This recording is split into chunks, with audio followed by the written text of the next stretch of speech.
What's good? High noon. Welcome back. Today we're going to talk about boredom and how to deal with boredom in a healthy, productive way.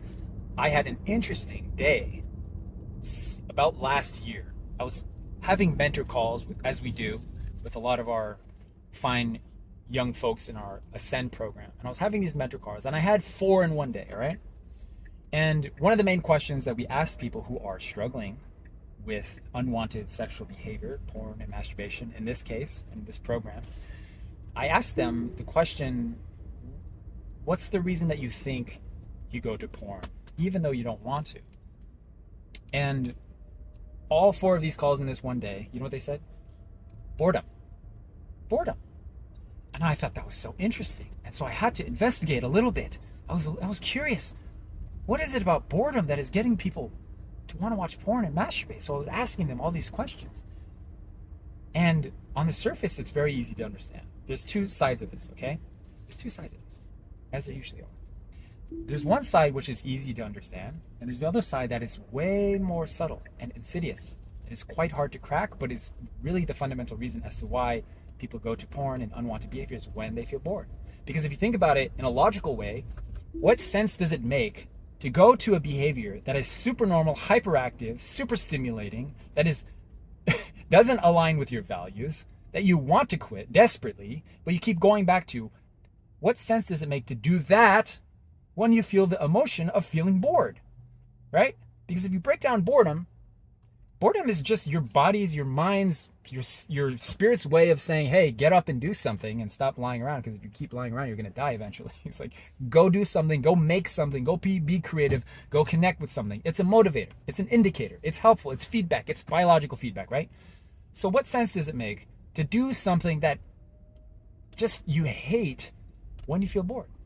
And so the easy thing to understand is, from a young age, usually teenagehood, when a kid feels bored, especially after spending all day at school and all week at school, when you just are home and you've got nothing to do, no responsibilities, and you feel bored, and you give that kid unlimited access to porn, video games, and the internet, what do you think they're going to do? They're going to gravitate towards something that is that stimulating. And if you do that for day after day after day after week after month after year after decade, what's going to happen is that you do not know how to utilize the emotion of boredom in a productive way. You do not know how to soothe the emotion in a way that is productive, that it's meant to be dealt with. And if you think about it from like an ancestral point of view, how have our ancestors from the beginning of human history dealt with emotions? It was not going to some hyperactive activity, going to porn, going to video games, etc. It's always been to do something that's stimulating. And we didn't have access to stimulation this extreme throughout history. We didn't. And so that's the easy thing to understand, all right, is that people that go to porn to deal with boredom, or any unwanted behavior like Instagram, for example, a common thing, or social media, YouTube, to deal with boredom, the easy thing to understand is that you just haven't learned how to use boredom. And it's just been a crutch that's been leaned on, is just to go to some kind of the closest, lowest hanging thing, super normal thing that's going to stimulate you, right? Many times it's video games. For some people it's drugs. For some people it's alcohol, all the things, right? Okay, so that's easy to understand. The harder thing to understand is when I was asking these gentlemen in this day, there's a call after call of people saying they're bored and they go to porn. It's like, describe your day to me. And there was a very similar theme along all of these days. I said, describe the moments that you decide to watch porn when you're bored. And one guy explained it like this. He said, it's when I wake up on a Saturday and I have nothing to do. And I wanted to wake up earlier, but I didn't because I had nothing to do. I wanted to get out of bed earlier, but I didn't because I had nothing to do. I wanted to go eat a healthy meal, but I didn't because I didn't feel motivated to, or I didn't have anything healthy in the fridge. And I realized when he was explaining to me, he's like, the feeling, I said, describe the feeling you're having when you're making these snap decisions, these micro decisions. Because he wakes up early, or tries to wake up early, but goes back to bed. He tries to get out of bed as soon as he wakes up, but instead he goes to his phone and spends an hour on YouTube. He wants to go downstairs and eat a healthy meal, but instead he goes to the junk drawer and eats junk food or cereal or something. And so I just said, describe the feeling. And he said, I feel like I should be doing better.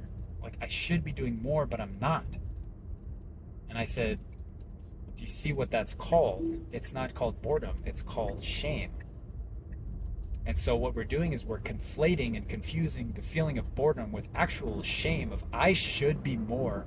I should be doing better. I should be achieving. I should be XYZ, but I'm not. And therefore I am lesser than, I am shameful, and I am unworthy. Interesting. Unworthy of what? Okay, this is interesting, right? And so I think that when we say I'm bored, many times there's a very, very deep, dark feeling that is underneath the emotion of just feeling shameful, that I am not doing anything in this moment. I have nothing going on in my life. I have no buddy. I don't have any work. I have nothing to do. And I am going to go to my phone instead. And I'm going to go on YouTube or Instagram for an hour. And before I know it, 2 hours go by and I feel shame and I feel bored. And then what happens then is I feel more shame. And then I feel shame for having shame. And how do I deal with the feeling of shame? Is I go back to the same behavior that got me there in the first place, which is more of the same content, more of the same porn, more of the same junk food, more of the same sleeping in. And the cycle continues on for days and years and months and years, right? And decades. So I think this is helpful perspective to know that, first of all, boredom is not bad, it's not wrong. It's just an emotion that we all deal with that we have to learn how to manage in a productive way, because you can't stop being bored. And I know a lot of people try to do this when they're trying to quit porn, for example.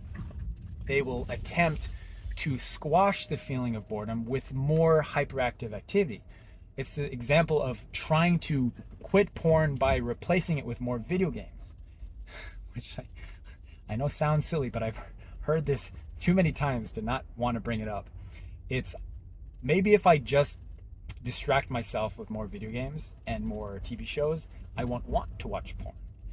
But then we have a situation where you're, first of all, not learning how to deal with the emotion of boredom in a productive way that our ancestors did.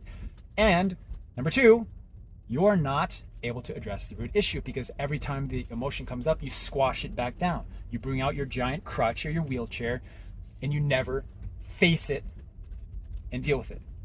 And you're left in a situation where you don't know how to deal with it. That's all that's going on. So I'm making this video, guys, to give you guys a little bit of liberation, peace of mind, to know that you're not weird for having a porn behavior or any unwanted addiction that you keep going back to. You're not strange. You're not perverted. You're not weird. You're not. You're just trying to deal with life like we all are. And you have just found your crutch of choice to deal with this particular situation of being bored. That's all that's going on. That's it. And I'm not saying that to minimize it or to justify or rationalize it at all. I'm just trying to help you understand it so that you know how to address it without wasting your time doing the wrong stuff.